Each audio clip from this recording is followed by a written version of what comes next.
The U.S. Senate race in Connecticut is underway. Senator Chris Murphy is up for re-election, and the Republican running against him is businessman Matt Corey, who does a job that a lot of people would be kind of afraid to do. Mr. Corey, thank you for being with us here today. And I say that because you own a window washing company, but not normal windows. You wash windows of skyscrapers. All the skyscrapers for 30 years. Is that years. Frightening at all? No, up there? It's interesting. It's great interaction with corporate America. And after doing that, you also owned a restaurant downtown, a bar, McKinnon's. Yeah. What made you decide you wanted to run for Senate? I thought my message when I ran for Congress in the 1st District resonated well. We got over 38% in one of the most safest seats, not only in the state of Connecticut, but in the country. And I appealed to small business owners and the working class, blue collar America, something the Trump administration is talking about and advocating for across the country. Because your critics are going to say, what does he know about being a U.S. Senator? And your response would be? Well, look, I represent 60% of America. I'm a small business owner, a blue collar worker. What qualifies Senator Murphy to be a senator other than his opinion on certain policy? And look, my opinion on certain policy is I work across the state while he's walking across the state, visiting small businesses. I represent them. I understand their pleas and plights. When I walk into a small business and they tell me their problems, whether it's taxation or regulation, I get it. I feel it because I live it. For him to walk in, it means nothing. Has President Trump been good for Connecticut? I believe it has. The biggest thing the manufacturers are talking about today, other than the tariffs, which was raising a lot of their inventory costs on aluminum and steel, is they can't fill the jobs, Dennis. They have 13,000 manufacturing jobs that are open today. They cannot fill them fast enough.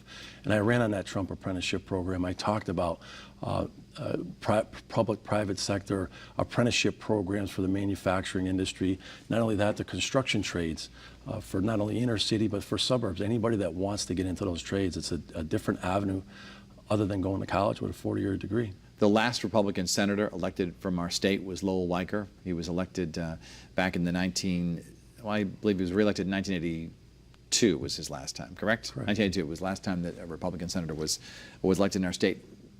How would life change in Connecticut for people if they had a Republican senator representing them in Washington? Wow. It would be a huge difference. I mean, you have somebody that could work with this administration, especially when there's a $1.5 trillion infrastructure package on the table. We have 2 senators down there that are just being obstructionists. It's one thing to be an obstruction on policy, but it's another thing on personal issue. They can't get over the 2016 election.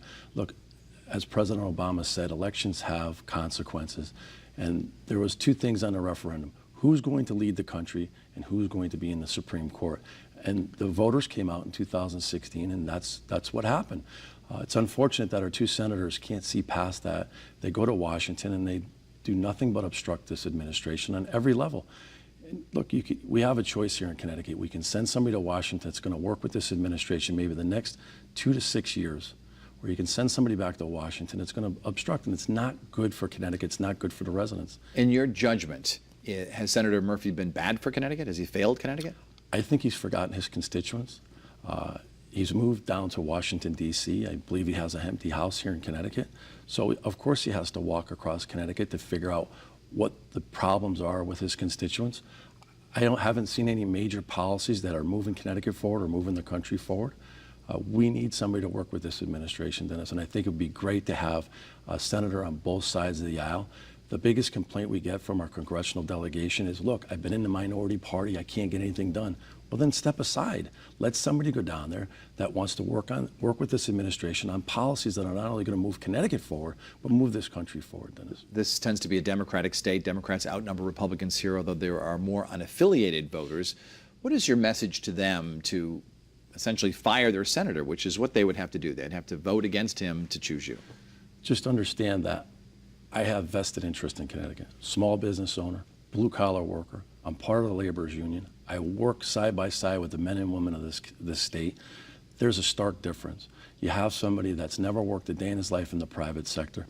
You need to send somebody down there that understands the problems and issues, that will take it to heart and not look at a bigger picture like as a presidential run or what's the needs of Washington, D.C. We need somebody in Washington that will reflect the needs of Connecticut, and I believe I bring that.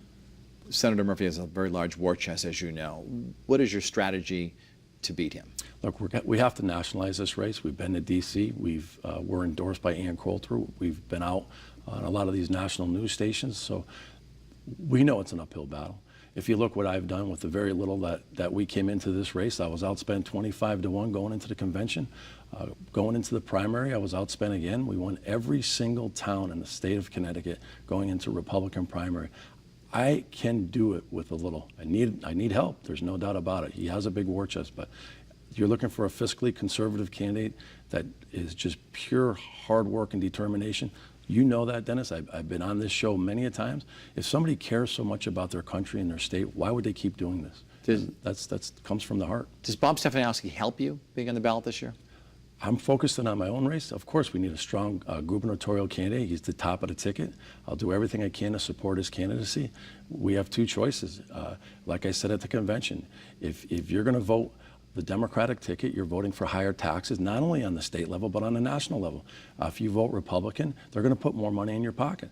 Senator Murphy has already said that he wants to overturn the Tax Cuts Jobs Act, which has put an average of $2,300 in working families' pockets. It's helped small business owners like myself, and that's what he wants to overturn. As we've reported, we are working on putting together a U.S. Senate debate, and we look forward to seeing you and Senator Murphy there. It'd be an honor if you host it. Matt Corey, Republican candidate for Senate. Good to see you. Thank you, Dennis.